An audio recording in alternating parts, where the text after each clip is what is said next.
Diffusés tous les jours du lundi au vendredi de 10h à 11h, les nouveaux chemins de la connaissance sont réalisés cette semaine par Christine Robert avec Gilles Gaillard à la technique et préparés par Camille Lugan, Geneviève Méric, Avril Ventura, Mathilde Unger, Adèle Van Ret.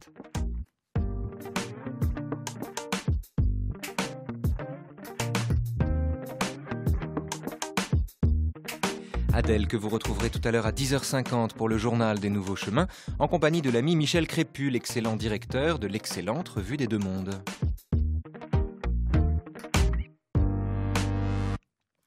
Suite et fin déjà ce vendredi d'une semaine sur Roland Barthes dans les Nouveaux Chemins de la Connaissance.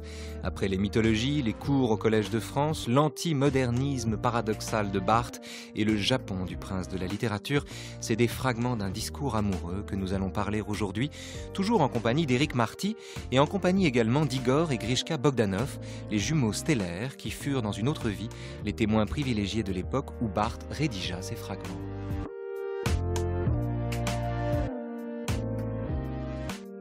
Je crois profondément à une espèce de hiatus absolument vertigineux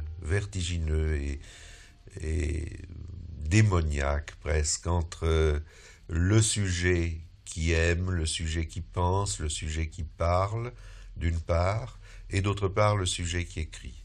Je crois qu'il y a un hiatus terrible entre l'écriture et la personne, en tant qu'elle veut se faire aimer, en tant qu'elle aime.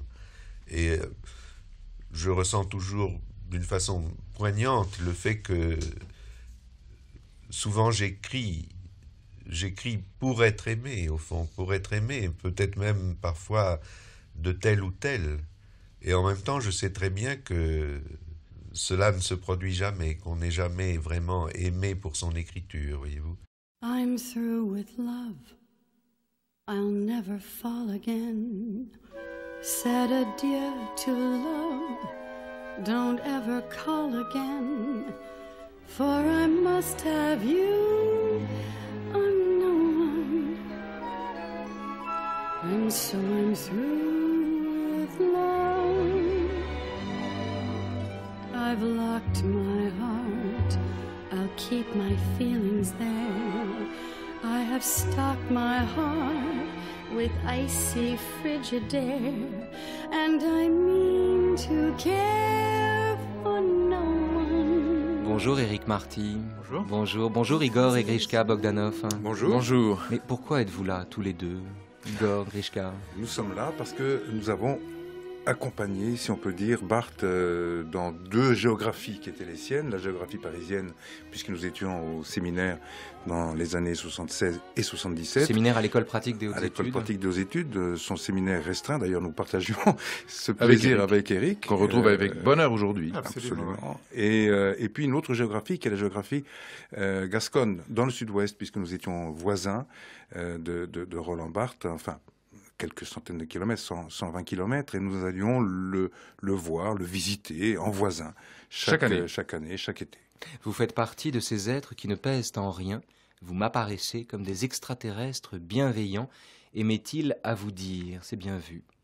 Oui, surtout, il nous a donné ce goût, justement, à la fois de la distanciation, pour ce qui concerne la pesée sur les choses, et en même temps, la bienveillance. C'est vrai que Barthes était un personnage, une personnalité, une persona, d'une extrême bienveillance, d'une délicatesse et d'un toucher, au fond, qui était infini.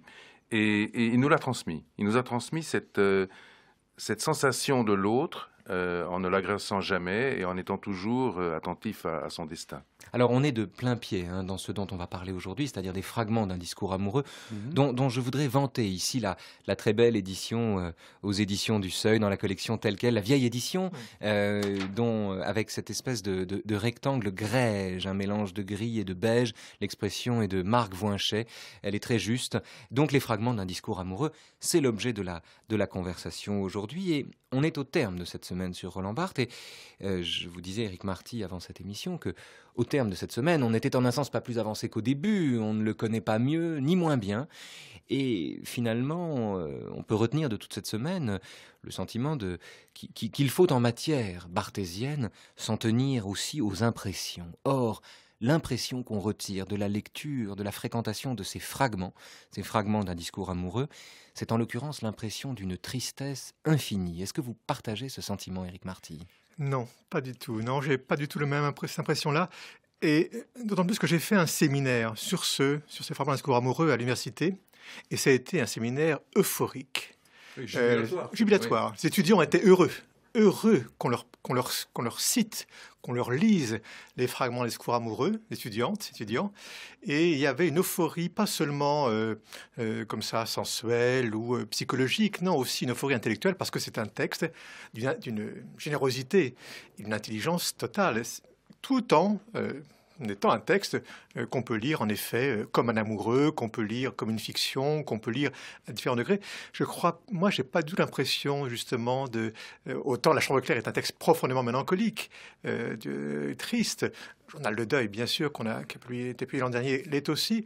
Autant les fragments des discours amoureux me paraissent comme un texte très complexe, très très complexe, qui a plusieurs niveaux. Il y a des moments, bien sûr, de tristesse, de chagrin. Il y a le chagrin d'amour, il y a l'abandon de l'autre absent, l'autre qui ne vient pas, etc. Mais il y a vraiment aussi d'autres passages très, très différents. Et je crois qu'il y a un propos de Barthes dans son livre qui est très clair. Il dit « L'amour est monologique, maniaque. Le texte est hétérologique, pervers. » Et je crois qu'en effet, il y a les deux. C'est-à-dire qu'il y a à la fois la monomanie de l'amoureux et puis il y a la légère perversion de Barthes, de l'écrivain, qui construit en effet un univers tout à fait complexe et plein de saveurs très différentes. Mais il y a aussi le fait que vous tous qui avez été témoins donc, du séminaire qui a donné le jour à ces fragments inouïs, avez conservé de ce séminaire un souvenir enchanteur. Ceux qui n'ont pas eu cette chance n'ont que le texte finalement. Moi, je n'ai pas assisté au séminaire. Je n'ai pas assisté au séminaire. Le séminaire, c'est moi qui l'ai fait, si on peut dire,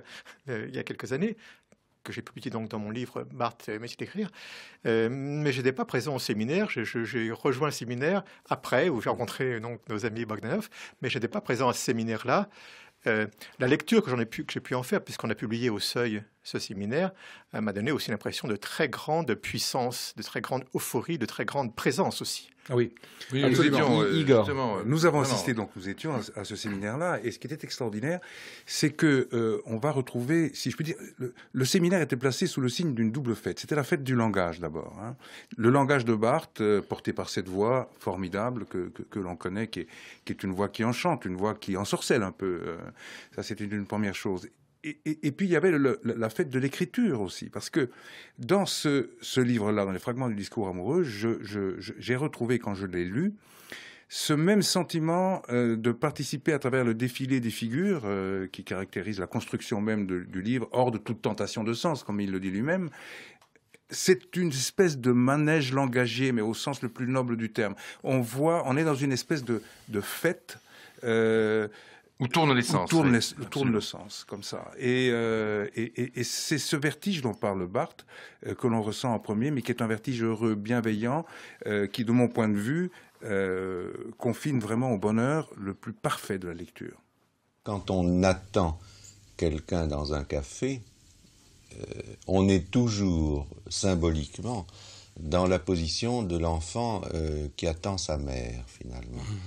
Et c'est pour ça que le café peut être un lieu à la fois de détresse et de comblement aussi, n'est-ce pas? Naturellement, tout ça exige des médiations symboliques très nombreuses, mais en fait, c'est toujours cela. C'est l'affect, finalement, ça se détermine par rapport à la mère, je crois. Et par conséquent, quand on attache beaucoup d'importance à certains réseaux d'amitié, c'est parce que finalement on essaye toujours de reproduire l'utopie de l'espace enfantin en tant que l'enfant joue autour de la mère. Je m'installe seul dans un café, on vient m'y saluer, je me sens entouré, demandé, flatté, mais l'autre est absent. Je le convoque en moi-même pour qu'il me retienne au bord de cette complaisance mondaine qui me guette. J'en appelle à sa vérité, la vérité dont il me donne la sensation, contre l'hystérie de séduction où je me sens glisser. Je rends l'absence de l'autre responsable de ma mondanité. J'invoque sa protection, son retour, que l'autre apparaisse, qu'il me retire, telle une mère qui vient chercher son enfant, de la brillance mondaine, de l'infatuation sociale, qu'il me rende l'intimité religieuse, la gravité du monde amoureux. Le monde est plein de voisins indiscrets avec qui il faut partager l'autre. Le monde est précisément cela, une contrainte de partage. Le monde, le mondain, est mon rival. Je suis sans cesse dérangée par des fâcheux, une vague relation rencontrée par hasard et qui s'assied de force à notre table, des voisins de restaurant dont la vulgarité visiblement fascine l'autre au point qu'il n'entend pas si je lui parle ou non. Un objet, même, un livre par exemple, dans lequel l'autre est plongé. Je suis jaloux du livre. Et fâcheux, tout ce qui raye fugitivement la relation duel, altère la complicité et défait l'appartenance. À moi aussi, tu appartiens, dit le monde. À moi aussi tu appartiens, dit le monde. L'expérience que décrit le sujet, on ne peut pas parler de Roland Barthes d'ailleurs comme sujet de l'énonciation dans les fragments d'un discours amoureux. L'expérience qu'il fait, l'expérience de la mondanité, l'expérience de la dépossession, non pas seulement de soi mais également de l'autre, est une expérience qu'il décrit à plusieurs reprises corrélée à la personne ou personnage conceptuel d'une mère. Il faut peut-être articuler ces deux éléments, la mondanité, le café comme figure de la mondanité, mais également la figure de la mère reliée à la figure de la tante, Éric Marty. Oui, alors c'est en ça que l'amoureux de Barthes est un amoureux singulier. C'est pas, je pense, c'est un amoureux qui peut être universel, mais c'est un universel singulier qui est lunaire, comme il le dit, qui est rêveur, dont l'amour n'est pas un amour érotique ou phallique, qui est un amour où la passivité et où l'absence de l'autre sont des éléments fondamentaux, et en effet qui est corrélé, vous l'avez dit, à quelque chose de très originaire, qui est le rapport à la mère. Et Barthes, ce qui rend très très beau justement les discours amoureux tels que Barthes le restitue, c'est qu'il renvoie justement à de l'originaire, qui ne renvoie pas seulement, disons, à des impressions d'adulte ou d'adolescence ou de quelqu'un qui serait dans un rapport érotique. Non, il y a dans le sentiment amoureux la répercussion, l'écho d'expériences antérieures, bien sûr, et que Barthes déplie très délicatement dans les différentes aventures qu'il décrit au travers de ses figures. C'est du rapport à sa mère qu'un écrivain tire toute sa sensibilité, disait Albert Camus. Peut-on le dire de Roland Barthes? Oui, moi je pense qu'on peut le dire ainsi, et surtout on peut insister, comme le dit Éric à l'instant, sur comment dire, la désexualisation au fond du rapport amoureux que Barthes va instaurer avec les autres. Et cette désexualisation tient au fait que le rapport amoureux étant en effet une scène sur laquelle il se projette presque dans une quasi-enfance, au fond.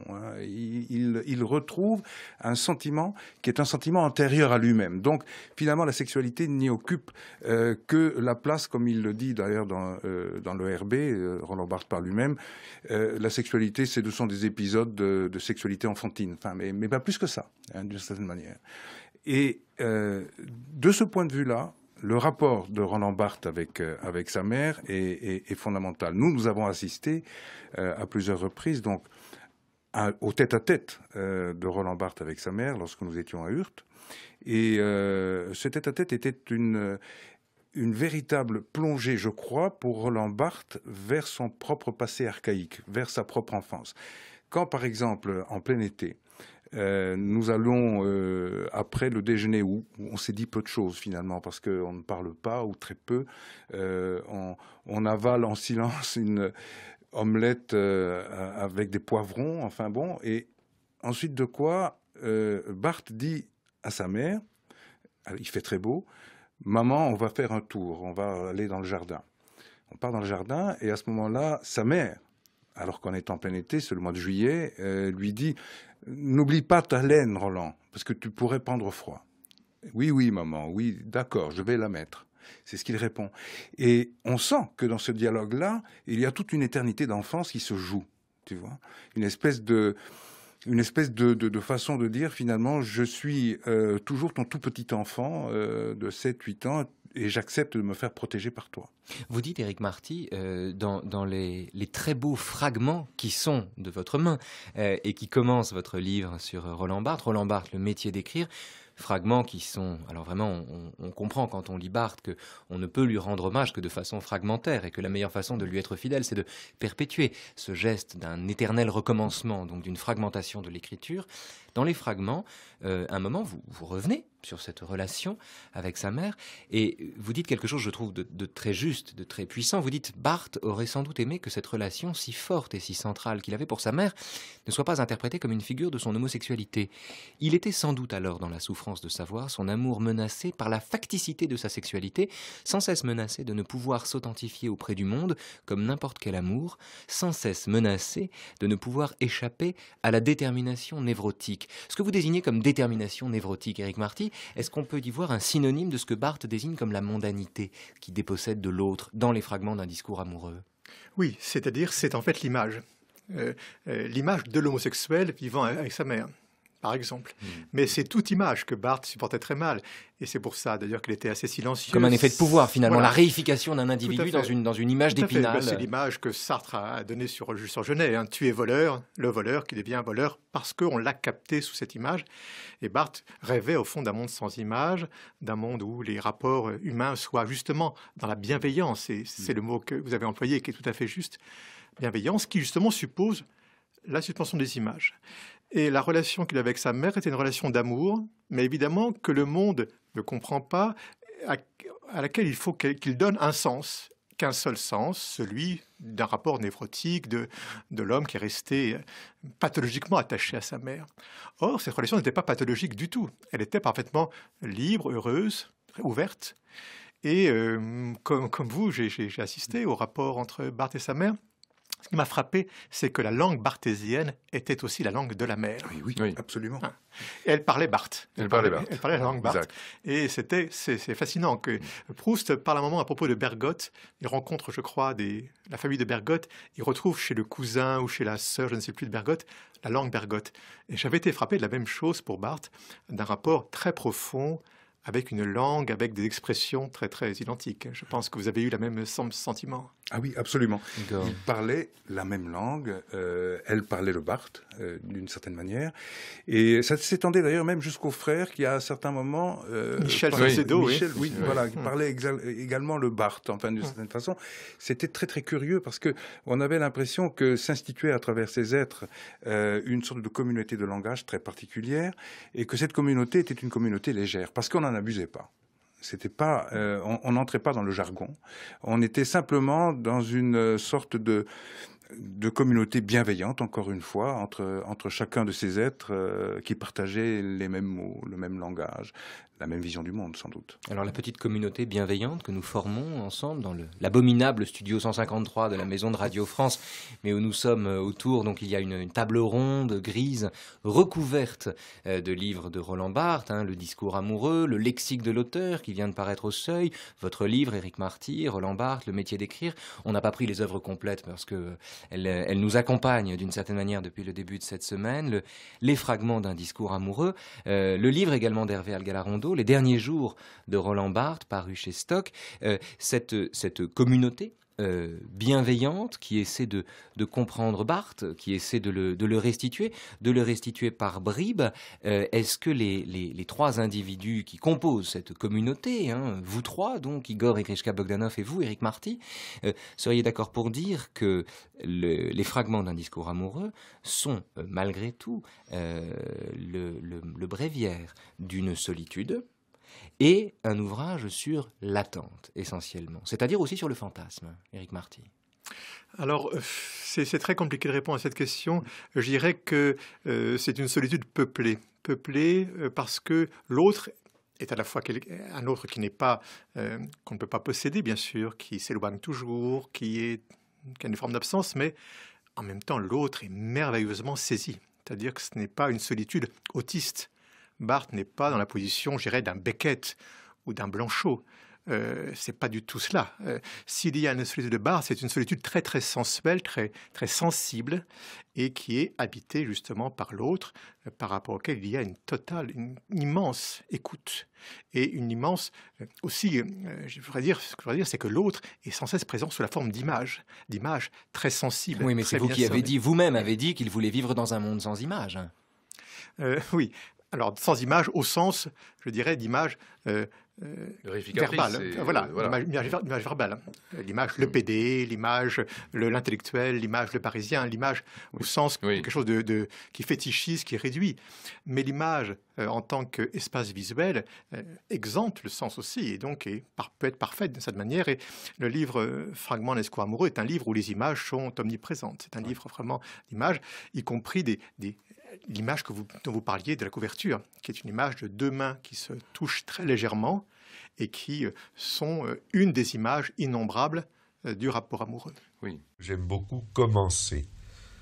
J'ai un plaisir d'invention à trouver ou à faire l'attaque d'un paragraphe, l'attaque d'un fragment. J'aime bien commencer, j'aime bien rompre, j'aime bien imaginer la rupture avec le rien qui précède. Alors, évidemment, en multipliant les fragments, je multiplie les plaisirs d'attaque. Parce que, finalement, mes fragments, en tout cas les fragments idéaux que je voudrais produire, ne seraient pas tellement extravagants. Je veux dire, ce qu'on appelle le fragment, c'est quelque chose qui a des contours très irréguliers. Parce que ce qu'on appelle en mathématiques les objets fractales ou fractaux, ce sont des objets déchiquetés comme... les côtes de la Bretagne, on donne toujours ça en exemple, les côtes du littoral breton. Or, en réalité, j'aimerais beaucoup des fragments qui auraient un certain calibre, une certaine dimension, une certaine régularité. Mais ce qui me plaît, encore une fois, et c'est vous qui le dites, c'est l'interruption. C'est ça qui me plaît. C'est l'entame ou l'attaque et l'interruption. Oui, et aussi la fin, dans la mesure où la fin du fragment pose un problème de composition, disons, intéressant, à savoir qu'il faut bien finir le fragment sans le finir sur un coup de trompette.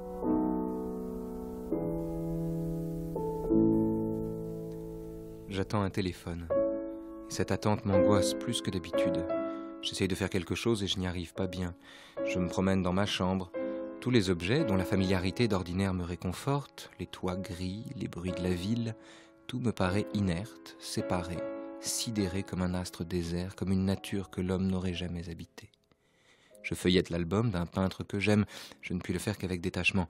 J'éprouve cette peinture, mais les images sont glacées et cela m'ennuie. Dans un restaurant bondé, avec des amis, je souffre. Mot incompréhensible à qui n'est pas amoureux. La souffrance me vient de la foule, du bruit, du décor kitsch. Une chape d'irréel me tombe des lustres, des plafonds en verre. Je suis seul dans un café. C'est dimanche, à l'heure du déjeuner. De l'autre côté de la vitre, sur une affiche murale, Coluche grimace et fait le con.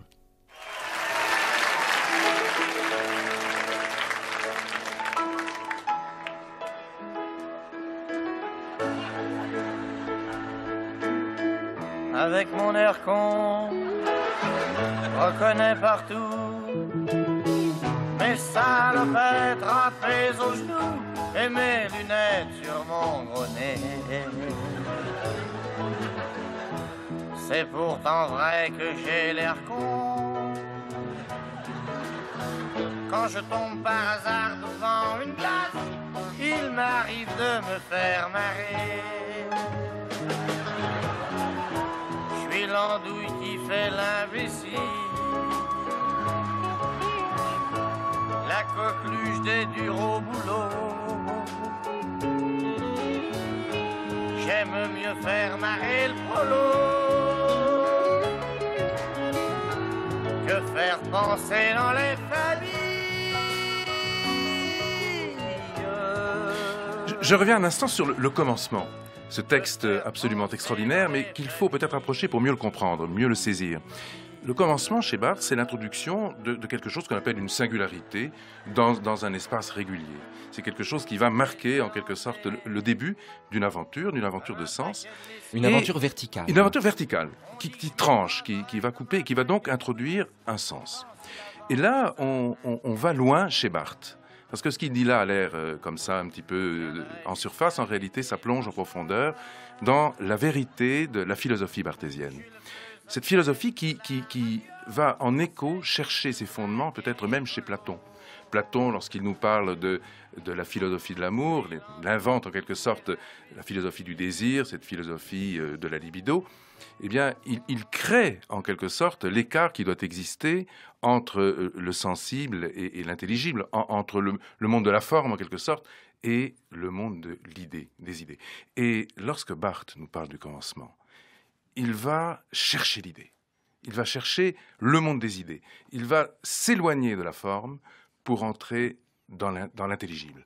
Et là, effectivement, on l'a vu souvent d'ailleurs réagir comme ça, reprendre en quelque sorte à 2500 ans de distance cette exaltation, cette formidable germination de l'esprit qui tout à coup entre directement de plein pied dans l'idée. Et là, on l'a vu, on l'a entendu ensuite traduire cette entrée dans l'idée de manière si forte qu'encore aujourd'hui, on en a l'écho en tête. Je pourrais citer là, comme ça, des phrases qui me restent de cette époque du séminaire ou de cette époque fragmentaire ou fragmentale, comme on voudra, du moment où il était en train de saisir une idée et de nous la donner. Et ça, je crois qu'effectivement, c'est intraduisible quand on n'a pas été dans ce rapport de proximité ou cette distance de proximité qui nous a tous reliés à Barthes, Éric. Igor, vous avez parlé d'une distance de proximité. Et alors, c'est pas mal, puisque Barthes lui-même reprenait souvent à son compte, Éric Marty, le fameux paragraphe de Nietzsche dans lequel il vante le pathos de la distance. L'utopie barthésienne, il y a souvent cette expression qui revient d'ailleurs, hein. L'utopie barthésienne, c'est également l'utopie d'un lieu où les distances seraient les bonnes et seraient surtout respectées entre les individus. D'ailleurs, dans son fameux séminaire, ne parlez pas en même temps. Ce qui était merveilleux, d'ailleurs, je ne sais pas si tu t'en souviens, Eric, mais dans le séminaire, il avait employé l'image des hérissons, justement, de Nietzsche. Schopenhauer, non, c'est Schopenhauer. Les porcs-épics, oui. Les porcs-épics, ni trop près, ni trop loin. Alors justement, il faut rappeler ceci, juste pour l'auditeur, rappelons ceci. Justement, il faut rappeler ceci, hein, que la parabole dont vous parlez, les porcs-épics de Schopenhauer, il fait froid, les porcs-épics se rapprochent, donc ils se piquent, du coup ils doivent s'éloigner, du coup ils ont froid, donc pour se tenir chaud, ils doivent se piquer, de sorte qu'il faut trouver la bonne distance. Schopenhauer concluait de cela qu'on a d'autres choix dans la vie qu'entre la solitude et la vulgarité. Est-ce que cette alternative serait reprise par Barthes, selon vous, Éric Marty? Oui, on pourrait prendre celle de Pascal, hein, ni trop près ni trop loin. Enfin, l'idée qu'effectivement, il y a une juste distance physique peut-être, ou voilà, sensuelle, sensorielle, à avoir par rapport au monde et par rapport aux autres. Et Barthes détestait effectivement cette idée de la fusion ou de la spontanéité comme cela. Et il y avait chez lui ce pathos dont la distance. Il y a le mot pathos qui est important. C'est-à-dire qu'il n'y a pas seulement le mot distance. S'il n'y avait que la distance, on serait justement dans cet autisme dont j'ai parlé, qui n'est pas barthésien du tout. Il y a aussi un pathos, donc une hypersensibilité qui ne contredit pas du tout la distance. Au contraire, la distance permet une sensibilité, un pathos singulier, particulier, qui est tout, justement, la façon d'être, l'art de vivre barthésien. Et j'ai ressenti absolument ce que disait Igor Grishka sur le fait d'être en sa présence pouvait donner comme infusion de pensée, hein, comme certitude, comme sentiment, presque d'ailleurs animal. Hein, d'une pensée qui a lieu et dans laquelle on est justement dans une proximité qu'on ne touche pas, mais qui justement est cette bonne distance et qui est une expérience qu'on a tous pu faire. Mais alors, cette juste distance barthésienne est également...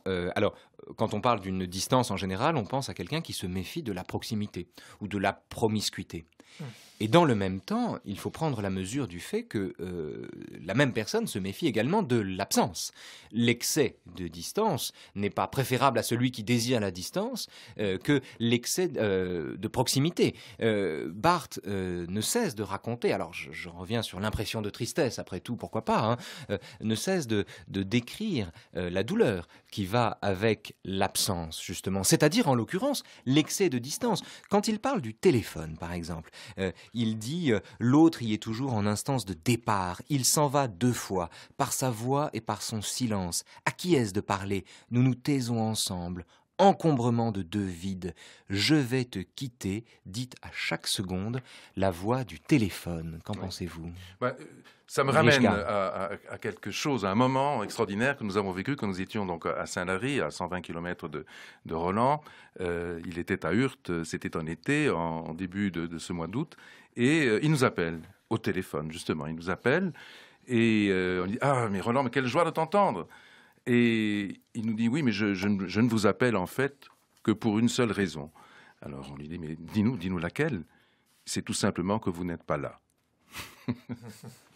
Éric Marty. Oui, je crois qu'il y a dans les fragments d'un discours amoureux quelque chose qui aussi nuance peut-être un peu cela. Quand il dit, il parle du contact, hein, pression des mains, immense dossier romanesque, geste ténu à l'intérieur de la paume, genoux qui ne s'écartent pas, bras étendus, etc. Il y a aussi là justement un contact qui n'est pas justement génital ou sexuel, qui est une sorte de frottement des peaux, du regard, une sorte de toucher très léger, qui est aussi dans ce que Barthes appelle, de manière très belle, le non-vouloir saisir, Oui, hein, qui est vraiment le dernier fragment des fragments de discours amoureux, et qui est ce rapport à l'autre, ni absent ni présent, ni saisi, capturé, ni abandonné, mais qui est ce non-vouloir saisir. Donc cette capacité à s'ouvrir à la présence de l'autre, et que l'autre s'ouvre à soi en quelque sorte, et qui au fond peut-être est une forme de surmonter précisément la douleur, la souffrance, la mélancolie qu'on peut effectivement trouver ici et là dans le livre. On peut aussi inscrire cette légèreté dont tu parles, Éric, dans la philosophie profonde de Barthes. Et finalement, tout son travail pourrait se résumer dans la leçon inaugurale, quand il dit « Je suis un sujet incertain ». Vous accueillez ici un sujet incertain. Il est un sujet incertain du point de vue universitaire, mais il l'est aussi du point de vue amoureux. C'est quelqu'un qui, en effet, se satisfait de l'espace du frôlement, de la légèreté, de la ténuité, du non-vouloir saisir. Par le non-vouloir saisir, il dit aussi « je ne veux pas être saisissable ». Autant qu'il réfutait à son propre endroit le fait d'être récupéré par la doxa, par le discours, quand il se retrouve par les formes. Et quand il se retrouve en effet sous la forme d'un devoir de philosophie, il en éprouve une fierté, mais aussi une sorte d'excès d'effroi, hein, en se disant je suis déjà récupéré. Donc le stéréos, le moment où il devient solide, lui fait peur. Et je crois que la relation à l'autre, quand elle devient solide, lui fait peur aussi. Donc il reste dans le frôlement. Et dans le même temps, ce que vous dites est si juste que dans les fragments d'un discours amoureux, Barthes revient sur un épisode fameux de la recherche du temps perdu, un épisode de La prisonnière, où le narrateur et Albertine ont une engueulade, comme ils ont très très souvent, et à un moment, Albertine, franchement exaspérée par la jalousie douloureuse du narrateur, lui dit quelque chose comme « Ah bah si c'est comme ça, j'aurais mieux fait d'aller me faire casser le pot ». Alors, ce qui est très intéressant, évidemment, c'est que, pétrifié par cette formule, le narrateur se persuade lui-même qu'il n'a pas entendu cette expression. Donc il dit, mais qu'est-ce qu'elle veut casser ? Pourquoi casser ? Qu'est-ce qu'il y a à casser ? Il n'entend ni le début ni la fin de la phrase. Il retient le mot casser. Et puis au bout d'un moment, il s'aperçoit qu'elle n'a pas dit casser, mais qu'elle a dit faire casser, se faire casser. Et là, il comprend, se faire casser le pot. Et dans les fragments, ce qui évidemment pour lui est l'équivalent de l'effondrement d'un monde, dans les fragments d'un discours amoureux, dans le chapitre merveilleux sur l'altération, ce petit point qui souille l'individu aimé, Barthes revient sur cette expression. Il dit « Le narrateur proustien en est horrifié, car c'est le ghetto redouté de l'homosexualité féminine, de la drague grossière qui se trouve révélée d'un coup, toute une scène par le trou de serrure du langage. Le mot, dit-il, est d'une substance chimique ténue qui opère les plus violentes altérations. L'autre, maintenu longtemps dans le cocon de mon propre discours, fait entendre par un mot qui lui échappe les langages qu'il peut emprunter et que par conséquent d'autres lui prêtent. » Ce qui est étonnant, c'est qu'il parle des langages qu'on emprunte comme des chemins qu'on emprunte, Éric Marty. Oui, alors ce moment justement ce moment-là, il est vraiment très typique des fragments de discours amoureux parce que, par exemple, dans d'autres textes, dans des textes de l'époque du plaisir du texte, d'autres, ou Bataille, par exemple, est très présent, ce genre de scène ne serait pas advenu. Je crois que les fragments de discours amoureux sont aussi une époque dans la sensibilité de Barthes où quelque chose, disons, de la modernité peut-être antérieure est en quelque sorte abandonné ou nuancé. Il y a là, en effet, une affirmation de la tendresse, de la sensibilité, de la vulnérabilité, de la délicatesse comme principe qui gouverne la relation à l'autre. Et cette délicatesse, cette tendresse est également perceptible, j'allais dire sensible au lecteur. Quand on lit Bataille, enfin c'est une expérience qu'on peut faire aussi, là encore elle n'est peut-être pas transmissible, mais quand on lit Bataille, on a à la fois, on est saisi par la crudité de ce qu'il raconte, là pour le coup il n'y a pas de, rien de ces, voilà, alors que chez Barthes c'est plutôt le crépuscule de la crudité, c'est-à-dire que la crudité est remplacée par la délicatesse, mais du coup Bataille est beaucoup plus didactique, en un sens, beaucoup plus donneur de leçons qu'un Roland Barthes qui ne fait ici que restituer des impressions qu'il formalise un peu, oui, bien sûr. Grishka. Et d'ailleurs, ce qui est extraordinaire, c'est que l'expérience de plonger dans la textualité barthésienne est une expérience incroyablement proche de ce que, par exemple, en science, on appelle la relativité. Le principe de relativité qui vient effectivement au début du XXe siècle déplacer les notions d'absolu, etc., qui ont été antérieurement véhiculaires d'une certaine idée du réel et de l'univers, eh bien, de la même façon, chez Roland Barthes, on trouve cette extraordinaire délicatesse, comme je l'ai dit tout à l'heure, cette appréhension presque tactile des choses, mais qui, en même temps qu'il touche la chose, s'en éloigne, puis s'en rapproche, puis se déplace, et nous donne la sensation qu'il n'y a pas de pôle central, et que le relativisme en littérature, cette expérience de la relativité en littérature, eh bien, elle revient à restaurer ce qu'on appelle la subjectivité, d'un mot un petit peu générique et peut-être impropre, mais en tout cas le sujet. Alors, le sujet revient. Voilà. Mais alors, de quel sujet parle-t-on hier, Éric Marty, quand on parlait de l'Empire des Signes, on était justement dans un décentrement. Centre-ville, centre-vide, disait-il en parlant de Tokyo. On est dans un décentrement. Barthes ne cesse de rechercher ce décentrement et pourtant, il constitue un individu. Un individu qui ne serait ni l'origine de ses émotions, ni le siège de ses décisions, qui serait en somme traversé en permanence. Est-ce que l'individu barthésien, c'est un sujet brisé, Éric Marty? L'amoureux est un sujet brisé. C'est-à-dire que je ne crois pas qu'il y ait un sujet barthésien au sens où il y a un sujet cartésien. Il y a des sujets barthésiens. C'est intéressant quand même, barthésien, cartésien. On n'a pas assez insisté là-dessus cette semaine. Allez-y, Éric Marty. Qui sont dans des régions de la subjectivité. Et la situation amoureuse est une région de la subjectivité qu'occupe intégralement le sujet amoureux. Et là, il est un sujet décentré, brisé, fendu, qui maîtrise très mal le langage. Le langage ne le vient que par bouffée, Oui. Bouffée de langage, par bribes. Il ne tient pas de discours, le sujet amoureux. Il est obsédé par des mots, mais il n'a pas un discours articulé. Il ne peut pas faire de récit non plus. Il est pris dans des ravages de langage, dans des fragments de langage, et en ce sens, c'est un sujet en effet très singulier, très particulier. Ce qui est très beau chez Barthes, c'est justement de ne pas niveler l'expérience amoureuse à l'expérience quelconque d'un sujet ou d'une subjectivité qui serait ordinaire, quelconque en quelque sorte. Il y a une sensibilité aux singularités subjectives singulières qui sont saisies dans telle ou telle région de la vie, et l'amour en est une. Oui. Igor. Oui, non, simplement une remarque que Grishka me rappelle, parce que un jour, c'était vers les années 78, 79 peut-être, on sent que Roland Barthes est de plus en plus tenté, puisqu'il en fait d'ailleurs l'argument de son cours au collège, donc par l'idée d'écrire un roman. Enfin, c'est son grand rêve qui malheureusement ne verra jamais le jour, mais il en parle beaucoup à ses amis dans des dîners, et on lui dit: Roland, il faut absolument que tu fasses ce saut et que tu deviennes l'écrivain que tu esquisses par moments dans la chambre claire. On sent que ce livre-là est déjà en route vers le roman. Et donc à cela, il a eu ce mot incroyable. Il m'a répondu de finesse et de drôlerie en même temps, de distance d'une certaine manière. Il nous répond à ce moment-là: mais est-ce que je serais crédible si je m'appelais Roman Barthes? Incroyable.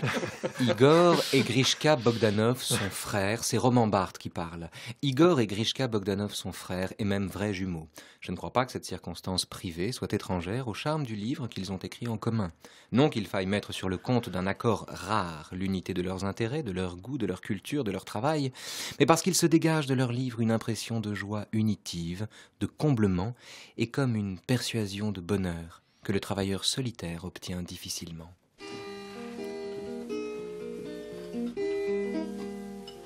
Elle avait des bagues à chaque doigt, des tas de bracelets autour des poignets, et puis elle chantait avec une voix qui cite au manjola.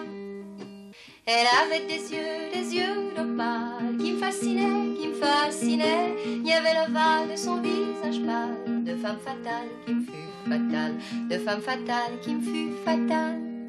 On s'est connus, on s'est reconnus, on s'est perdu de vue, on s'est perdu de vue, on s'est retrouvés, on s'est réchauffé, puis on s'est séparés. Chacun pour soi est reparti dans le tourbillon de la vie. Je l'ai revu un soir, aïe aïe aïe, ça fait déjà un fameux bail, ça fait déjà un fameux bail. Igor et Grishka Bogdanov et Éric Marty sont les invités de cette ultime émission pour l'instant que les Nouveaux Chemins de la Connaissance consacrent à Roland Barthes. C'est des fragments d'un discours amoureux que nous parlons aujourd'hui. Écoutant, l'alcool fait oublier le temps. Je me suis réveillée en sentant des baisers sur mon front brûlant, des baisers sur mon front brûlant. On s'est connus, on s'est reconnus, on s'est perdu de vue. Éric Marty, je voudrais qu'on revienne un instant sur ce roman impossible. Alors, certains, barthésiens, Antoine Compagnon mercredi dernier notamment, soutiennent que la Chambre claire, vous-même, Igor et Grishka Bogdanov, je pense être de cet avis, soutiennent que la Chambre claire est un roman de Barthes.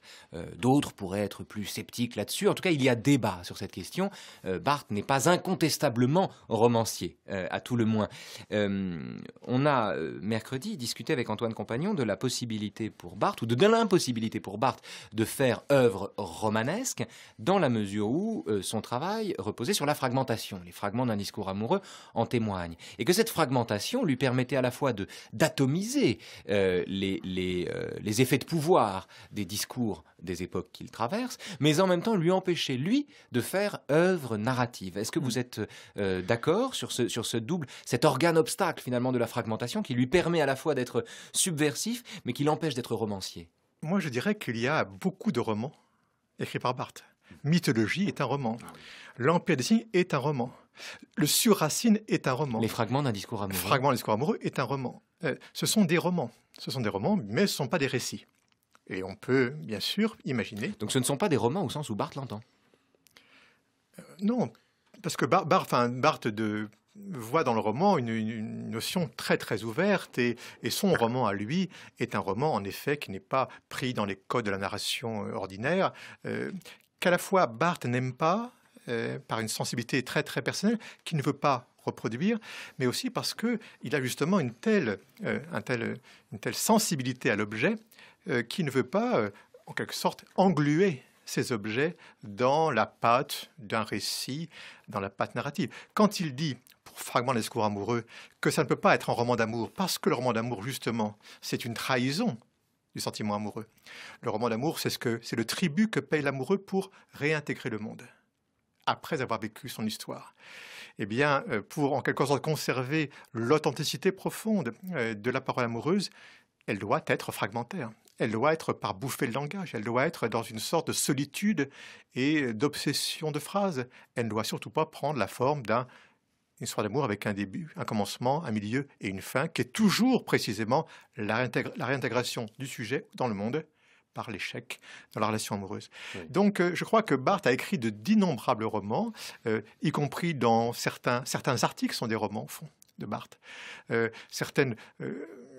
y a constamment, justement, une position romanesque dans l'écriture barthésienne. Et je crois que c'est Rob Riet qui, à Cerisy, lors du débat qu'ils ont tous les deux, dit à Roland Barthes, mais Roland, tu n'as fait qu'écrire des romans, et au fond, toutes tes œuvres, la plupart en tout cas, sont des romans. Voilà, moi, mon point de vue. Je crois que la Chambre claire, en effet, a une perfection extraordinaire, parce que c'est vraiment un très beau texte, mais qui est marqué en effet par une trame narrative qui est la découverte de la photographie du Jardin d'hiver, qui est une sorte de fiction, entre guillemets, parce que cette photographie existe, mais il y a une sorte de fiction dans le processus du deuil et de l'illumination que cette photographie constitue. Mais auparavant, il y a aussi des romans, et je dirais que Mythologie est le roman que l'époque ne parvient pas à écrire, mais que Barthes lui écrit. Mais que Barthes écrit, et l'écho lumineux, ce que tu dis, se trouve justement dans cette merveilleuse préface que Barthes a eu la générosité et la bonté de faire sur un livre donc, qui n'est pas paru, dont le deuxième tome n'est pas paru, et qui nous concerne. Et il l'intitule cette préface « Il n'existe aucun discours qui ne soit une fiction ». Donc, tout discours méthodique, selon lui, dans la science et un certain nombre d'essais dont il parle à son propre endroit, sont désignés nommément comme des fictions. Donc on a effectivement là l'accès direct à la fiction romanesque. Donc vous êtes barthésien, vous deux, Igor et Grishka Bogdanov, à l'instant où vous faites un discours scientifique, puisqu'au fond, vous faites à cet instant-là œuvre de fiction. Ah ben, bien entendu, et d'ailleurs, Barthes, il le dit ici, et c'est ce qu'il nous a appris, au fond, on peut toujours se demander en quoi est-ce que Barthes était un maître, et en quoi est-ce que ce maître a définitivement bouleversé, changé, pétri nos vies, nos existences et notre conduite intellectuelle. Eh bien, il nous a appris à substituer, il le dit nommément, et c'est ce que nous avons ensuite appliqué, peut-être même sans le savoir, mais en le sachant petit à petit, mais pas tout de suite, à substituer à l'imaginaire de vérité un autre imaginaire qui est ce qu'il appelle l'imaginaire du désir. Et cet imaginaire du désir, c'est quoi? C'est un petit peu pour reprendre d'ailleurs ce que éclaire Foucault dans sa généalogie du savoir, c'est conquérir des espaces nouveaux. Il nous a appris à comprendre que finalement, la connaissance est un territoire que l'on va justement conquérir, mais sans pour autant l'occuper. On ne l'occupe jamais. Et on va toujours découvrir. Donc il nous a donné ce goût de la recherche, ce goût de la mise en risque, ce goût de la mise en abîme, ce goût de la verticalité, ce goût de la césure dont on parlait tout à l'heure, de la coupure, des commencements, du recommencement aussi. Parce que c'est vrai qu'Igor et moi, nous réinstallons en permanence la joie de la première fois, la joie du commencement, enfin dont parle Bachelard, cette découverte en première fois. Eh bien, tout ça, effectivement, nous le devons à Barthes. Et nous devons à Barthes, précisément, dans la substitution de cet imaginaire de vérité qui va effectivement être remplacé par l'imaginaire du désir, un goût absolument insatiable de la découverte et de l'émotion qui va avec. Et enfin, d'ailleurs, il le dit, on écrit avec son désir et je n'en finis pas de désirer. Vouloir écrire l'amour, dit-il, c'est affronter le gâchis du langage. Je suis à la fois trop grand et trop faible pour l'écriture. Je suis à côté d'elle, qui est toujours serrée, violente, indifférente au moi enfantin qui la sollicite. On arrive au terme de cette émission. Je voudrais très rapidement avoir votre sentiment sur cette phrase. Je suis à la fois trop grand et trop faible pour l'écriture. Éric Marty. Ça, c'est l'amoureux qui parle, mais qui n'écrit pas, justement. Barthes est très conscient de ce double mouvement où il y a quelqu'un qui parle et qui est en effet d'une fragilité inouïe, qui est dans l'imaginaire, qui n'est qu'imaginaire, qui n'est que désir. Et puis il y a quand même le scripteur, enfin ce qu'il appelait lui le scripteur, au sens presque artisanal du terme. C'est celui qui trace, qui écrit et qui lui est à la mesure de l'écriture, qui n'est ni trop petit ni trop grand, qui écrit parfaitement au rythme et à la mesure de ce que l'écriture doit construire. Igor, le mot de la fin. Le mot de la fin, c'est que je crois, et on l'a entendu tout à l'heure, nous dire quelque chose qui, d'une certaine manière, me montre que Barthes s'est trompé. Barthes se trompe quand il dit, et c'est mon sentiment profond, qu'on n'est pas aimé par l'écriture. Parce que, en ce qui nous concerne, Grishka et moi, on a aimé Barthes par l'écriture, et on l'aime profondément d'abord par l'écriture. Quand il dit, j'écris à travers le corps, il y a tout Barthes est dans son livre, dans ses livres, à partir du degré zéro jusqu'à la chambre claire, Barthes est là. Et on l'aime pour ce qu'il écrit. Parce qu'on ne finit pas d'aimer des phrases que l'on va relire 10, 15 ans plus tard, qui sont aussi belles que la première fois, qui nous enthousiasment, qui nous rendent amoureux de Barthes, en fait. Donc, de ce point de vue-là, je le répète, Barthes s'est trompé, on l'aime parce qu'il a écrit. Ce que j'aime dans le travail des frères Bogdanov, c'est que l'image de la science-fiction qu'il nous donne et qu'il tire fort scrupuleusement d'une foule de textes réels, cette image fait lire en creux, tel Orphée, ne se retournant pas sur Eurydice et par ce mouvement désignant le désir qu'il a d'elle, une autre fiction, encore inconnue, dont la science scientifique ne serait même plus le prétexte, la fiction de nos désirs comblés.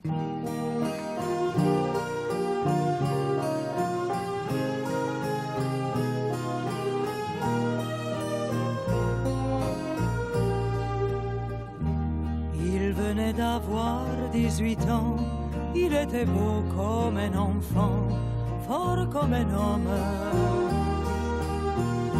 C'était l'été évidemment, et j'ai compté en le voyant mes nuits d'automne. J'ai mis de l'ordre à mes cheveux, un peu plus de noir sur mes yeux, ça l'a fait rire. Approché de moi, j'aurais donné n'importe Un grand merci à vous trois, Igor et Grishka Bogdanov et Éric Marty, avec qui nous avons passé quasiment toute cette semaine sur Roland Barthes. Je renvoie, et on trouvera tout ça en ligne évidemment, l'auditeur, aux œuvres complètes de Roland Barthes parues sous votre direction, Éric Marty. Je signale également d'autres ouvrages, le lexique de l'auteur, paru au Seuil dans la collection des traces écrites, le discours amoureux également, le fameux séminaire, là encore disponible aux éditions du Seuil. Il m'a dit, j'ai envie de toi. Il avait vu au cinéma le blé en herbe. Et il est plus que temps sur France Culture de retrouver tout de suite le journal des nouveaux chemins de la connaissance et Adèle Van Rett. Bonjour Adèle. Bonjour Raphaël.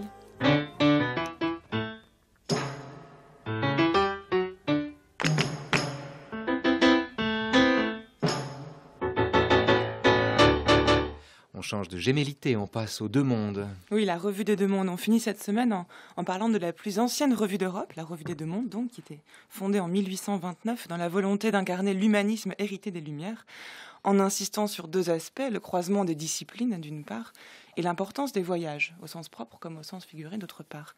Et c'est toujours dans cet état d'esprit que la revue existe encore aujourd'hui, et vous pouvez la trouver chaque mois en librairie. Et j'ai choisi d'en parler ce mois-ci, car le dossier de ce numéro, intitulé « Penser la désorientation », est particulièrement intéressant. Alors avec nous pour en parler aujourd'hui, j'ai le plaisir d'accueillir le rédacteur en chef de la revue, Michel Crépu. Bonjour. Bonjour. Je me permets de vous lire, Michel Crépu, de lire quelques lignes de votre édito qui donne d'emblée le ton de cette revue. Donc, dans l'édito de ce mois-ci, du mois de janvier, vous écrivez « Début d'année, tant d'incertitudes. Sans doute est-ce la raison pour laquelle nous avons choisi, pour démarrer 2010, de philosopher un peu. Si la revue des Deux Mondes avait le goût de l'apocalypse, elle eût titré « La perdition » ou « Le naufrage », celui des sociétés, des idées, de tout ce qui part à volo. Mais tel n'est pas notre genre de beauté. Nous avons préféré la désorientation. Alors, est-ce que ça veut dire, Michel Crépu, que le terme de désorientation, donc qui est le titre de ce dossier, Penser la désorientation, est en lui-même un parti pris, c'est-à-dire celui de ne pas faire de catastrophisme pour parler et réfléchir au monde qui est le nôtre? Il se trouve qu'en l'occurrence, l'occasion a fait le larron. C'est-à-dire que Daniel Cohen-Lévinas, qui pourrait tout à fait, devrait même être à ma place ici pour parler de ce dossier, est venu me le proposer à la revue il y a quelques mois. Et je dis l'occasion a fait le larron parce que lorsque Daniel m'a parlé de ce thème de la désorientation, j'y ai trouvé immédiatement un point d'accord avec l'esprit de la revue des Deux Mondes, qui en effet a toujours été, c'est une espèce de constante depuis la fondation, même si naturellement l'histoire de la revue est plus compliquée qu'un simple continuum d'idées qui s'enchaînent les unes avec les autres, mais la réticence foncière de la revue à l'égard des radicalismes de toutes sortes, avec les avantages et les inconvénients naturellement que ça comporte. On parlait de Roland Barthes tout à l'heure, mais il y a aussi dans ce goût pour l'intermédiaire et le lieu qui n'est pas touché par le délire l'oubrise des extrêmes, il y a aussi une affinité avec Barthes. Mais là, en l'occurrence, c'était une affinité tout à fait philosophique et qui naturellement, enfin, inutile de vous dire que ce n'est pas seulement parce qu'on n'a pas de goût pour l'apocalypse qu'on a eu envie d'accueillir ce dossier, mais aussi bien sûr parce que c'est une question tout à fait simple, une de ces questions comme je les aime en philosophie, les questions les plus simples sont les plus profondes et c'est bien vrai. Oui, c'est ce que vous dites dans votre éditorial également. Oui, il faut dire que ce numéro, par rapport aux autres numéros, est particulièrement fait la part belle aux articles philosophiques. On trouve beaucoup de philosophie, peut-être plus que d'habitude. Oui, c'est aussi un peu toujours les occasions qui font les larrons. La philosophie est toujours plus ou moins présente dans la revue, mais pas forcément comme c'est le cas là sous la forme d'un dossier. Mais Christian Jambet, qui est un des membres du comité de rédaction, a souvent l'occasion d'évoquer d'autres univers du champ philosophique. Mais naturellement, c'est une attention que nous avons à l'égard de la philosophie tout à fait. Alors naturelle. Revenons sur ce terme même de désorientation qui est effectivement très bien choisi puisqu'il est transversal Vous parlez de la désorientation depuis la littérature, depuis la philosophie. Et d'ailleurs, les contributeurs et les différents articles qu'on peut lire dans ce dossier reflètent bien cette polysémie, finalement, du terme, puisqu'on a une contribution notamment de Marc Crépon, qui a une dimension plutôt politique, on va dire, sur la désorientation, une de Michael Fessel, qui est à la fois philosophique et qui insiste sur l'aspect économique, et un très bel entretien avec Jean-Luc Nancy, qui lui insiste sur la dimension plutôt métaphysique de la désorientation. Oui, en fait, on a les trois portes possibles, il y en a d'autres, mais une porte, j'allais dire, à la fois politique et métaphysique avec l'entretien de Nancy, qui a une résonance, enfin, s'inscrit tout à fait dans le prolongement des réflexions qui se sont déroulées tout au long de ces dernières années sur l'expérience des totalitarismes, l'effondrement du politique et la question d'un sens possible pour la société des humains. Le dialogue de Nancy là, avec Daniel Cohen-Lévinas s'inscrit tout à fait dans ce prolongement. Mais vous évoquiez le texte de Marc Crépon, qui est tout à fait étonnant aujourd'hui à la lumière de ce qui se passe en Haïti, par exemple, puisque Crépon évoque des questions qui n'ont pas l'air, de venir spontanément à l'esprit quand il s'agit de la désorientation, mais il évoque la question de la faim, de la famine, des êtres humains qui sont condamnés à l'errance, à la recherche d'un lieu possible, et qu'est-ce qu'un monde qui n'est plus un lieu? Enfin, c'est la question de son texte. Je trouve, l'ayant relu pour l'émission, il m'a énormément frappé à la lumière de ce que l'on voit aujourd'hui très concrètement, d'une manière tout à fait terrifiante en Haïti. Et puis il y a cette troisième porte qu'ouvre Stéphane Bozès dans ce texte magnifique. Le Nouveau Paris. Le Nouveau Paris, qui est un commentaire de Goethe et qui là, alors réfléchit plutôt dans le domaine de l'esthétique et de l'ordre et de comment dire ça. Il essaye d'analyser, de montrer en quoi l'expérience artistique et en quoi l'imagination développe en elle-même un discours, un ordre du lieu possible. Donc cela forme un ensemble, en effet, cohérent en lui-même, sans qu'on l'ait véritablement cherché, comme toujours dans ces cas-là, bien entendu. Oui, c'est ça, et on est bien loin de la désorientation, puisque effectivement, comme vous le dites, toutes ces contributions sont cohérentes, font sens, sont complémentaires, puisqu'on a vraiment tous les domaines. C'est ce que vous venez de dire, et donc je renvoie vraiment l'auditeur à ce numéro de janvier de la Revue des Deux Mondes, qu'on trouve encore en librairie, puis qu'on trouvera encore le mois prochain. Et oui, il y a une suite dans le mois prochain, parce qu'on n'a en réalité pas pu tout mettre cette fois, donc... Michel Deguy, Gérard Bensoussan et Daniel Cohen-Lévinas concluent ce dossier dans la livraison suivante. Le mois prochain, donc la suite le mois prochain. Merci beaucoup Michel Crépon. C'est moi. Merci Adèle. Qu'est-ce que vous avez trouvé encore dans les librairies? Alors sinon, un ouvrage de Ninon Granger qui s'appelle « De la guerre civile » qu'on trouve aux éditions Armand Collin. La guerre civile qui, d'après l'auteur, est la grande absente de la philosophie politique. Ninon Granger tente de définir ce qu'est la guerre civile en la comparant à ce qu'est une guerre classique, les deux ayant en commun, dit-elle, la transgression et la désignation de l'ennemi. Alors à l'aide d'auteurs incontournables sur le sujet, Machiavel et Carl Schmitt notamment, ce livre est l'occasion de réfléchir et de redéfinir des concepts fondamentaux de la philosophie politique et de comprendre le politique comme une conjuration répétée de la guerre intérieure. C'est donc un essai de Ninon Granger qui s'appelle « De la guerre civile » et qu'on trouve aux éditions Armand Collin. Et c'est noté. Merci à tous. C'est la fin donc d'une semaine sur Roland Barthes dans les Nouveaux Chemins de la Connaissance, une semaine que vous pourrez retrouver et télécharger si le cœur vous en dit sur le site de France Culture à la page des Nouveaux Chemins de la Connaissance, où vous trouverez également une série très utile d'indications bibliographiques, les œuvres complètes et les livres sur Roland Barthes, ainsi évidemment que les ouvrages de tous les invités du journal des Nouveaux Chemins. Un grand merci à Anne Brissier, notre lectrice de la semaine, dont la voix magnifie les textes de Barthes. Merci enfin à Christine Robert, dont le goût du montage enchante nos auditeurs. La semaine prochaine, changement de décor, c'est d'enfance que nous parlerons dans les Nouveaux Chemins de la Connaissance, l'enfance qu'on peut quitter puisque elle ne nous quitte pas.